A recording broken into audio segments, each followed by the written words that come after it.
Hello সবাইকে, সবাই কেমন আছো? আমার একটা নতুন রান্নার ভিডিওতে সবাইকে ওয়েলকাম। আজকে রান্না করব খুব সিম্পলভাবে চিকেন কষা।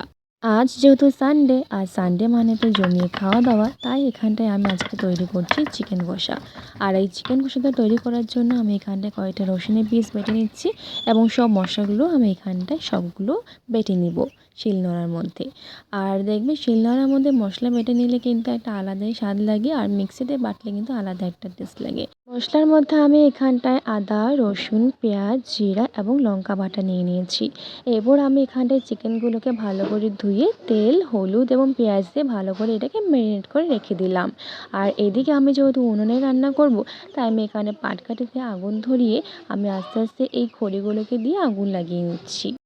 উনুনে রান্না করা কিন্তু অনেক সুবিধা রয়েছে, যেমন উনুনে রান্না করলে খাবার কিন্তু খুব তাড়াতাড়ি সহজে রান্না করা যায়, আর খাবারগুলি খেতেও কিন্তু ভীষণ টেস্টি হয়। তো আমি এদিকে কড়াই চাপিয়ে দিলাম, আর এদিকে কড়াই গরম হয়ে গেলে এদিকে আমি তেলও চাপিয়ে দিয়েছি। আর এদিকে আগুনের পরিমাণটা একটু বেশি হয়ে গেছিলো, তাই আমি এখান থেকে একটা কাঠ বাইরে বার করে দিলাম, তাহলে আগুনের পরিমাণটা ঠিক থাকবে। আর এদিকে আমার কড়াইয়ের মধ্যে তেল গরম হয়ে গেছে। এরপর আমি এখানটা দিয়ে দেবো পেঁয়াজ কুচি, তেজপাতা আর দুটো কাঁচা লঙ্কার মতো। এদিকে ভালো করে নাড়িয়ে চাড়িয়ে এরপর আমি এখানটায় চিকেনগুলোকে আগে থেকে যে ম্যারিনেট করতে রেখে দিয়েছিলাম, সেগুলোকে এখানটায় ভালো করে আমি এড করে দিয়ে এটাকে ভালো করে ভাজা করে নিব। আজকে চিকেনটাকে না আমি কোনো ঢাকা দিব না, ঢাকা ছাড়াই আমি এখানটায় ভালো করে ভাজা করে আমি এটাকে রান্না করব। তো এরপর আমি এখানটায় পরিমাণ মতো লবণ অ্যাড করে দিলাম। লবণটা অ্যাড করে দেওয়ার পর এখানটায় ভালো করে আমি নাড়িয়ে চাড়িয়ে এটাকে ভাজা করে নিব। চিকেনগুলোকে ভালো করে ভাজা না করলে না অনেক সময় চিকেনের মধ্যে একটা আস্তে একটা কাঁচা একটা গন্ধ রয়ে যায়। তাই চিকেনগুলোকে এখানে ভালো করে আমি এখানে ভেজে নিচ্ছি, যেহেতু আমার এই কাঁচা আঁশটে গন্ধটা একদমই পছন্দ নয়। আর এদিকে আমার চিকেনগুলোকে মোটামুটি ভাজা হয়ে গেছে। আর এরপর আমি এখানে মশলাগুলোকে অ্যাড করে নিলাম। এই মশলাগুলোকে অ্যাড করে নিয়ে এখানটা ভালো করে এখানটায় আমি নাড়িয়ে চাড়িয়ে এটাকে ভাজা করে নিব। এরপর আমি আগে থেকে আলু আমি এখানে ভাজা করে রেখেছিলাম চিকেনের জন্য, আর সেই আলুগুলোকে আমি এখানে অ্যাড করে নিয়ে ভালো করে আমি এটা এখন নাড়িয়ে চাড়িয়ে এখানে চিকেনগুলোকে ভাজা করে মশলাগুলো অ্যাড করার পর আমি চিকেনগুলো এখানে ভালো করে নাড়িয়ে চাড়িয়ে নিচ্ছি, যাতে চিকেনগুলো কড়াইয়ের গায়ে না লেগে যায়।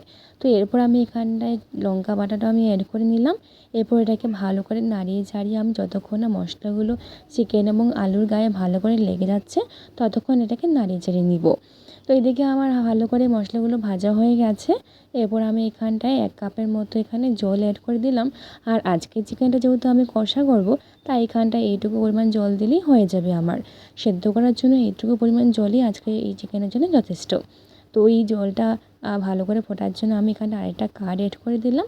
আর এটা ভালো করে ফুটে আসলে আমার চিকেনটা আজকে রেডি হয়ে যাবে।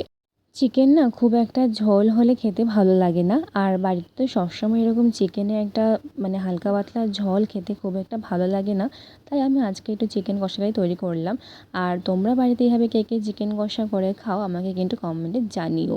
আর যদি নাও খাও কিন্তু এইভাবে কিন্তু ট্রাই করে দেখো, তাহলে কিন্তু দেখবে ভীষণ ভালো লাগে। চিকেনের জলটা শুকিয়ে আসছে, মানে আমার চিকেনটা মোটামুটি হয়েই গেছে। তাই আমি এখানটায় চিকেনটা নামানোর আগে এখানটায় কিছুটা পরিমাণে গরম মশলা আর বাড়িতে যে সবসময় যে ধনিয়া পাতাটা পাওয়া যায়, সেটা আমি এখানটায় অ্যাড করে নিলাম একটা ভালো স্মেলের জন্য। তো এদিকে আমার চিকেনটা প্রায় মোটামুটি এখানে রেডি। চিকেন আমার এখানে রেডি হয়ে গেছে। এবার আমি এখানে নামিয়ে নিলাম।